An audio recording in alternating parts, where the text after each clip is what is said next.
소공녀 세라. 프랜시스 호지민 버넷 지음, 박혜원 옮김.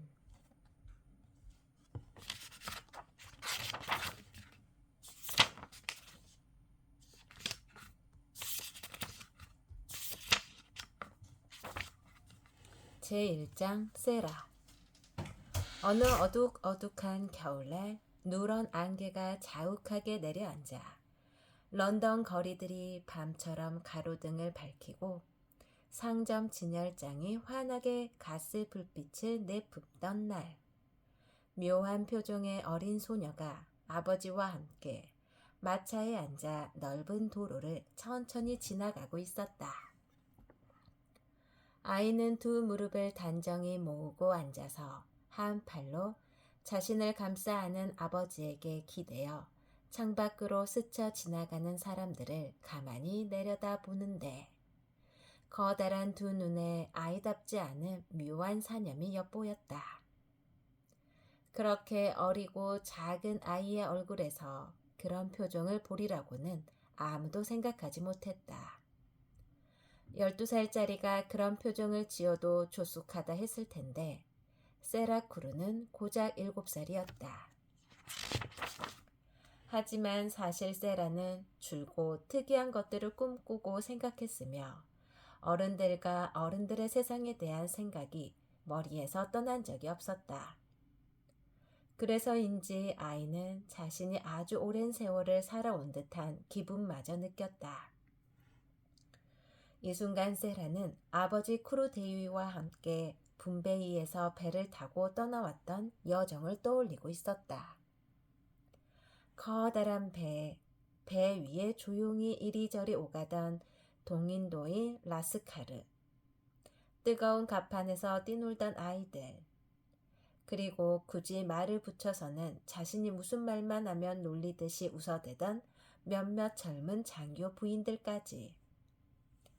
무엇보다도 해가 쨍쨍 내리쬐는 인도에 있다가 한순간 바다 한가운데로 이제 또다시 이상한 것을 타고 낮인데도 밤처럼 어두컴컴한 낯선 거리를 달리고 있는 것이 참 희한했다.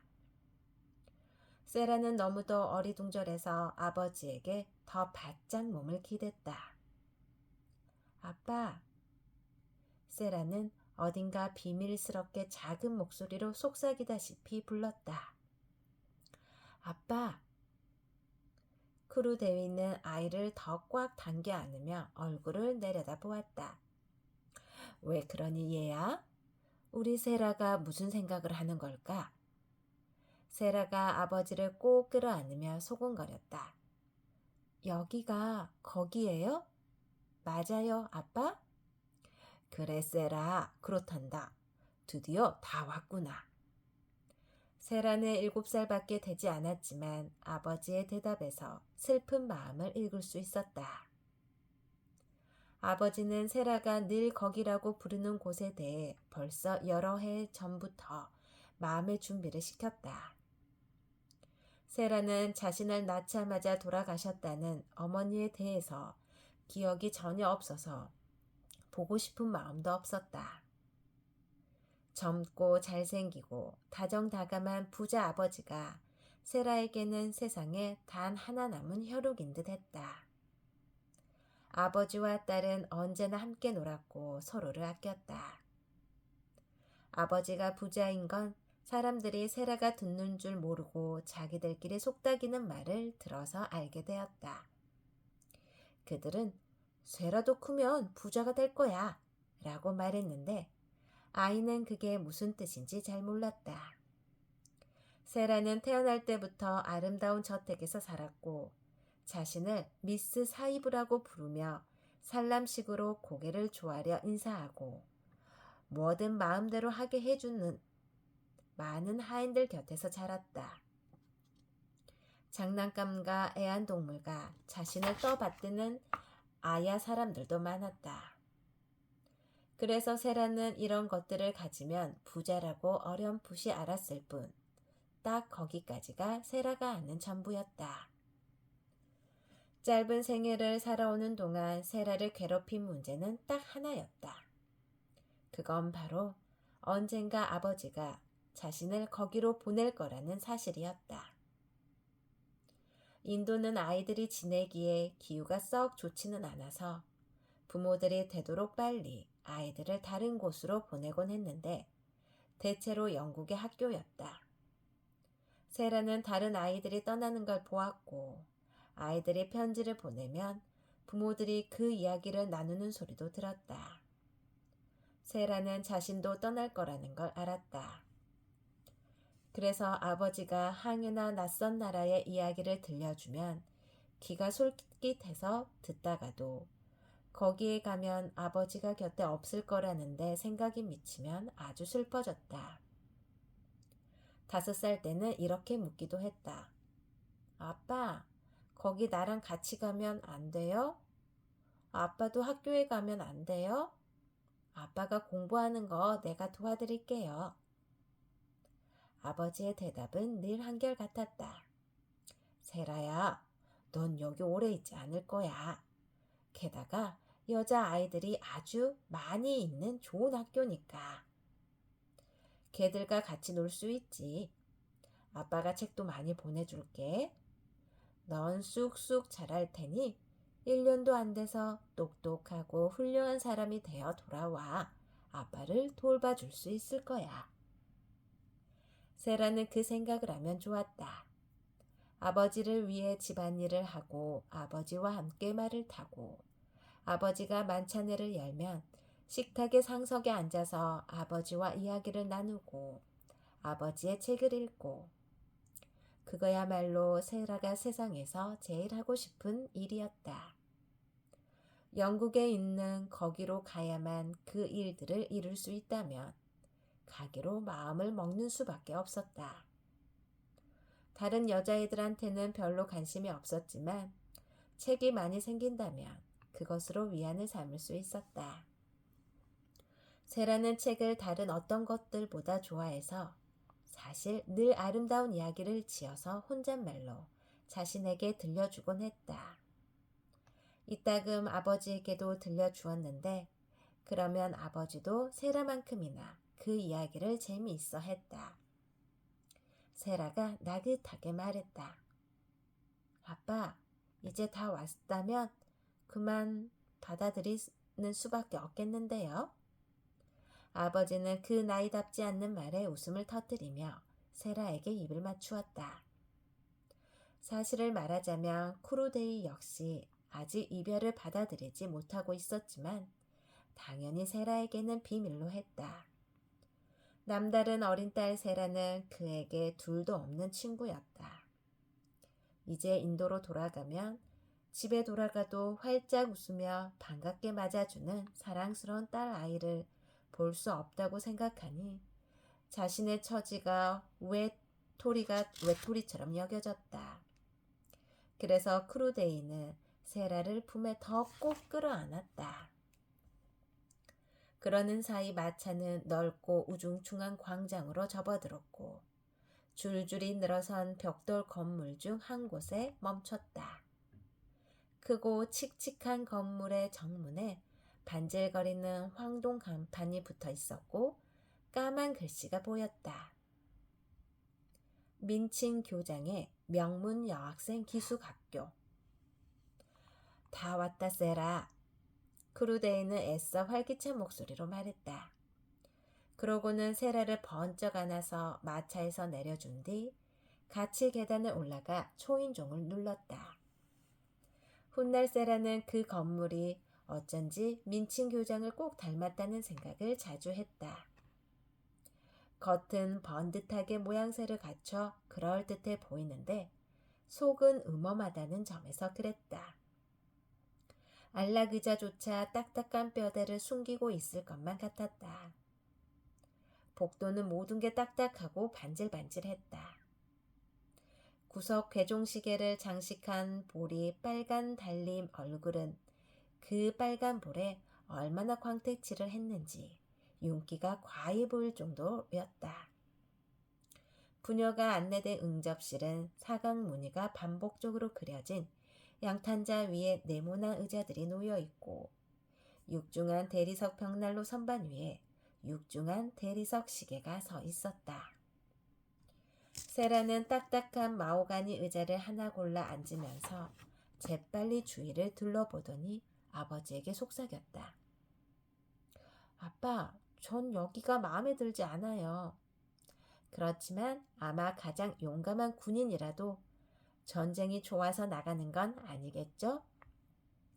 크루데이는 웃음을 터뜨렸다. 데이비는 젊고 유쾌한 사람이어서 세라가 아무리 엉뚱한 말을 해도 재미있게 들어주었다.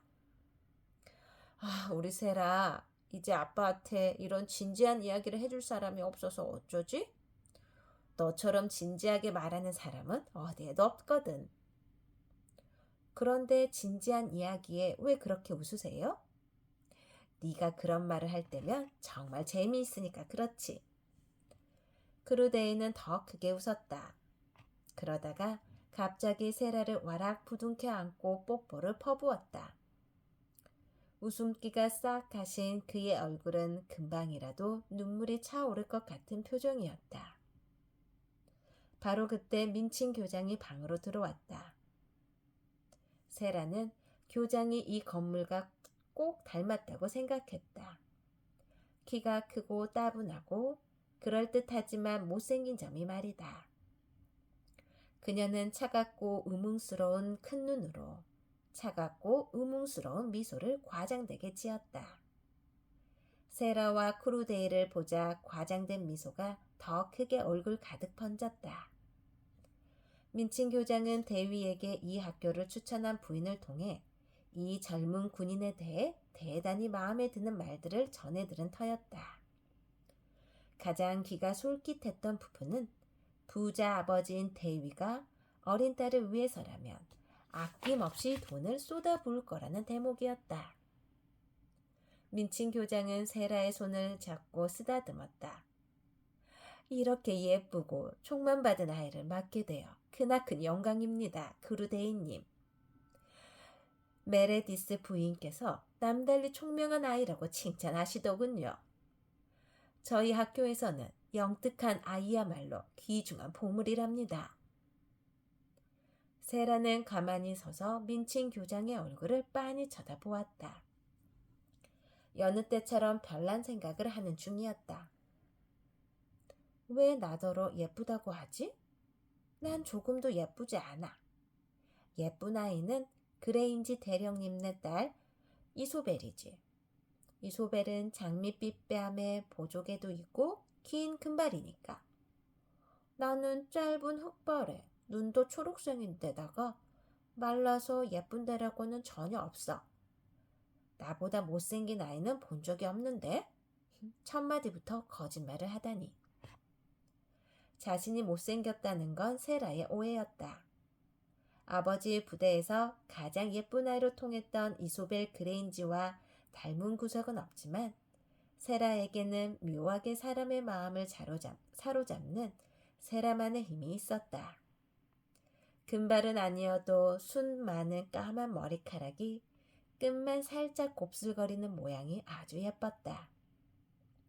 특히 길고 까만 속눈썹에 둘러싸인 초록빛이 도는 회색 눈동자가 유난히 눈길을 끌었다. 하지만 세라는 자신의 눈동자 색이 싫었다. 세라는 자기가 못생겼다고 확신했다. 그래서 민친 교장의 입에 발린 소리가 조금도 기쁘지 않았다. 내가 선생님한테 예쁘다고 한다면 그건 거짓말이잖아. 그게 꾸며낸 말이라는 걸 내 자신이 모를 리 없어. 내 생각에 얼굴은 다르지만 나는 저 선생님만큼 못생겼어. 저 선생님은 왜 그렇게 말한 걸까? 세라는 민친 교장을 좀 더 겪어보고 나서야 왜 교장이 그런 말을 했는지 이해했다. 민친 교장은 아이를 자기 학교에 입학시키려는 모든 부모에게 한결같이 똑같은 말을 했던 것이다. 세라는 옆에 서서 아버지가 민친 교장과 나누는 이야기에 귀를 기울였다. 크루데이는 자신이 메레디스 부인의 조언을 들었는데 그녀가 어린 두 딸을 이 학교에서 공부시켰다고 했다. 민친 교장은 세라가 특별 기숙생으로 입학할 건데 이전에 특별한 기숙생들이 받았던 특혜보다 더 큰 특권을 누리는 것이라고 말했다. 세라는 1인용 거실까지 딸린 예쁜 침실에서 지내면서 조랑말과 마차를 가지며 인도 집의 아처럼 돌봐줄 하녀까지 두게 되었다. 크루데이는 딸아이의 손을 잡고 토닥이며 특유의 밝은 웃음을 지었다. 공부는 조금도 걱정하지 않습니다. 오히려 이 아이가 너무 많은 걸 익히지 않도록 말리기 어려울 테니까요. 세라는 항상 책에다 코를 박고 앉아 있거든요. 민친 선생님, 저 애는 책을 읽지 않아요. 어린 아이가 아니라 어린 늑대라도 됐냐 책을 집어삼킨다니까요. 늘 새 책을 찾아 헤매고 어른들이 읽는 책까지 읽으려 해요. 크고 두껍고 내용이 어려운 책들 말이에요. 영어뿐만 아니라 프랑스어나 독일어로 된 책도 읽고 역사책이나 위인전이나 시집이나 뭐든 가리지 않고 다 좋아한답니다. 그러니 세라가 책을 너무 많이 읽으면 오히려 책에서 좀 떼어놔 주세요. 조랑말을 타든가 나가서 새 인형을 사도록요. 아직은 인형놀이를 더 많이 해야 할 나이니까요. 세라가 말했다. 아빠, 있잖아요. 만약에 며칠에 한 번씩 나가서 새 인형을 사면 인형이 너무 많아져서 다 예뻐할 수 없어요. 인형은 친한 친구가 되어야 해요. 에밀리가 제게 그런 친구가 될 거예요.